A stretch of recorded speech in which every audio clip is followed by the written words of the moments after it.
How to delete your Instagram account. Hey guys, welcome back to the channel. If you want to delete your Instagram account permanently, you have come to the right place.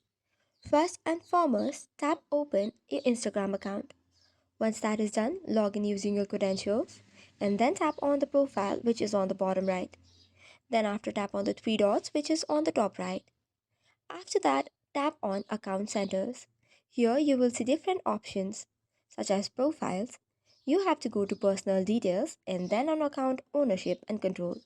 Then tap on deletion and deactivation and choose your account. Choose on delete account and tap on continue.